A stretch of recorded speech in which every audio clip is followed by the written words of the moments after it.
Coup d'État manqué, et cette fois, la CEDEAO n'a pas attendu. Des troupes déployées, des blindés dans les rues et un message clair, l'ordre constitutionnel doit être rétabli. Mais derrière cette intervention militaire, que se joue-t-il vraiment? Qui tire les ficelles, et jusqu'où cela ira-t-il? Restez jusqu'à la fin, vous allez tout comprendre. Abonnez-vous, likez et partagez. Et évidemment, on a vu le soutien militaire de la CEDEAO qui a envoyé des troupes au sol. Soutien donc de la CEDEAO qui ne s'est pas fait attendre lorsque la situation donc, a prévalu au Bénin. Élisée Boloubou, comment est-ce que nous comprenons ou comment est-ce que vous expliquez la situation qui a prévalu hier au Bénin? Christelle, je vais être un peu dur. Hein. Peut-être qu'on va me taxer d'être un peu vulgaire, mais je dirais que c'est une fois encore de plus la preuve de la bêtise humaine qui s'est manifestée au Bénin. Voilà, je ne peux pas comprendre qu'à 3 mois pratiquement de la présidentielle, où on doit pouvoir élire des individus parce que pourtant des âmes estiment que c'est le moment de changer de régime. Ça répond vraiment à rien je veux dire, qu'il soit civilisé. Moi, je pense que la question des coups d'État et tout ça, vraiment, excusez-moi, mais je pense que c'est moyenâgeux. Ça, c'est des comportements moyenâgeux. Aujourd'hui, au XXIe siècle, où les gens sont en train de chercher à savoir comment on fait pour que nos pays rattrapent ceux-là qui ont aujourd'hui pratiquement 100, 150 ans, 200 d'avance, c'est là maintenant qu'on pense que parce qu'on est militaire, on a une arme, il faut qu'on prenne le pouvoir et qu'on le dirige de main de fer. C'est n'importe quoi. Et souvent, certains l'évoquent comme raison. Non, parce que ceux qui sont là, s'ac-boutent au pouvoir, ils tripatouillent les constitutions et tout ça. Mais en quoi est-ce que vous prenez les armes, venir enlever ce président-là, résoudre le problème? En quoi? Mais on a vu comment on veut faire des choses qui ont déjà produit des résultats et puis espérer avoir des résultats contraires. Mais les autres pays les ont fait. Aujourd'hui, quel est le résultat? Faisons le bilan. À un moment donné, quand même, on peut se poser la question. C'est pas grand effort. Hein. On ne demande pas d'avoir un PhD pour ça. Avant vous, là, des gens l'ont fait. C'est quoi le résultat? Faisons le bilan. Donc, je trouve que vraiment, je suis vraiment fier, hein, ça, je le dis honnêtement, de la CEDEAO, de la réaction de la CEDEAO. D'abord à travers les communiqués, qui étaient des communiqués très fermes, et puis à travers aussi des actions de terrain. Parce que certains étaient là, jusque-là, disaient que la CEDEAO fait du bluff. Mais hier, la CEDEAO a envoyé une troupe en attente qui a commencé, mais bien sûr, qui a commencé à intervenir au Bénin, au sol déjà, et de façon aérienne, qui a pris le contrôle de l'espace aérien béninois. Et ça a contribué à disloquer ce coup d'État-là et à le mettre hors d'état de nuit. Donc c'est ça qu'on attend aussi de la CEDEAO. Il faut se donner les moyens, à un moment donné, de faire respecter l'ordre constitutionnel. On ne peut pas toujours être dans une reprise éternelle. Docteur Adjelou, est-ce que vous comprenez la situation qui a prévalu au Bénin hier? Non, je ne pense pas qu'autour de cette table, une personne puisse comprendre ce qui s'est passé au Bénin. Élisée l'a dit. Nous sommes pratiquement à 3 mois de la fin du mandat constitutionnel du président Patrice Talon, qui a désigné quelqu'un au sein de son parti qui sera le futur candidat. Donc on ne comprend pas pourquoi est-ce qu'aujourd'hui des militaires ont voulu mettre fin à l'ordre constitutionnel. Je pense qu'il faut, pour une fois, qu'en Afrique, nos forces armées de défense et de sécurité puissent comprendre qu'ils sont soumis au pouvoir civil. Les militaires sont soumis au pouvoir civil. Et dans la cérémonie de prestation de serment, c'est une cérémonie protocolaire, on voit qu'à la dernière étape, le président reçoit les honneurs militaires. Cette cérémonie protocolaire marque la soumission des militaires, l'allégeance des militaires au pouvoir politique, au pouvoir civil. Donc un militaire est là pour défendre l'intégrité du territoire. Il est dit dans la Constitution, c'est l'article 63, que le président de la République est le chef suprême des armées. Le chef suprême des armées.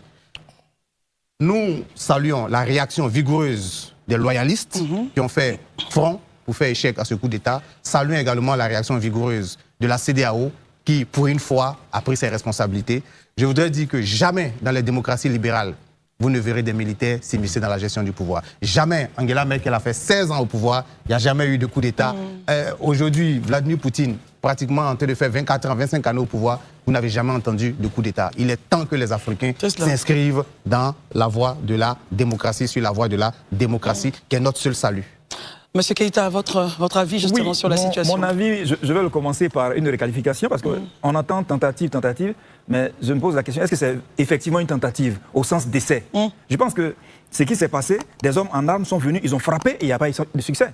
Ils ont frappé. Donc le mot tentative, pour moi, je le mets de côté, rien qu'à voir le mode opératoire. Par quoi il commence? On attaque la résidence du président de la République, on attaque son directeur de cabinet, on attaque les principaux commandants des unités. Il y en a même qui sont faits prisonniers. Il y en a même le directeur de cabinet militaire du président.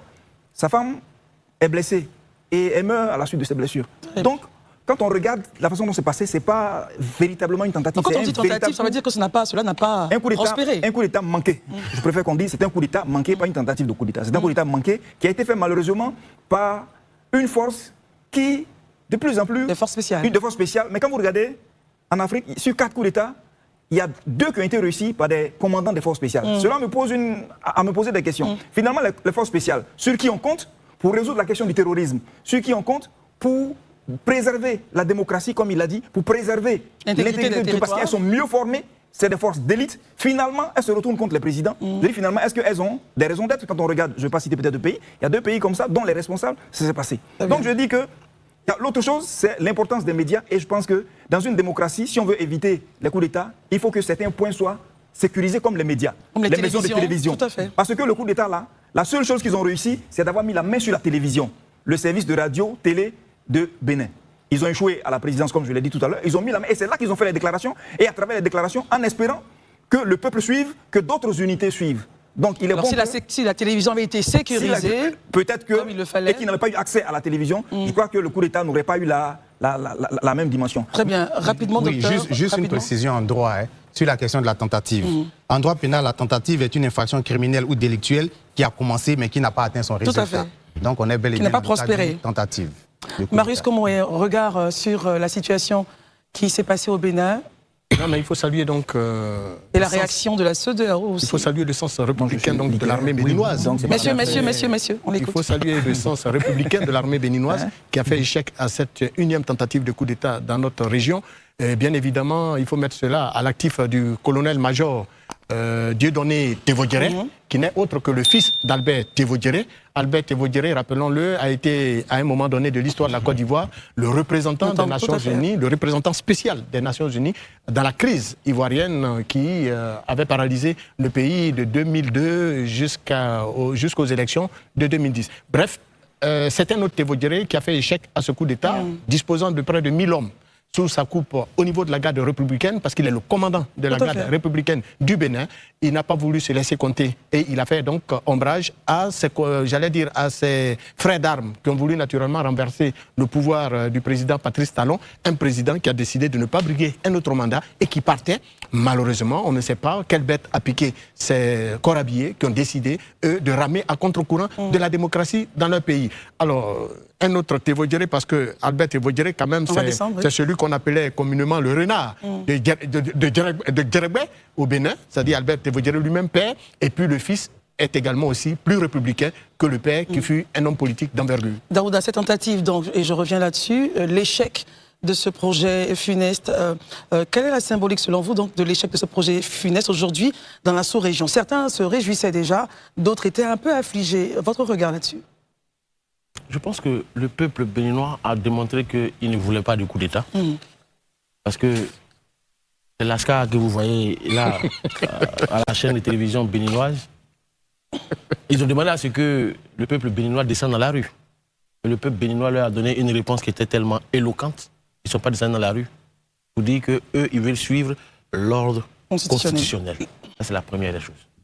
La deuxième des choses, c'est que Christelle, j'ai été choqué. Oui, par quoi? Choqué de voir des pseudo-panafricanistes, des pseudo-souverainistes, des gens qui se plaignent les jours pairs d'être contre les coups d'État parce qu'ils estiment qu'à un moment donné, il y a eu un coup d'État dans X coin, eux, ils ne sont pas d'accord avec ça. Ou bien peut-être que leur mandant, quand il était au pouvoir, il a subi ça. Ils se sont érigés, ils se sont indignés contre ces coups d'État. Et aujourd'hui, ils ne sont plus aux affaires, terrés comme des rats dans certains États de l'AES.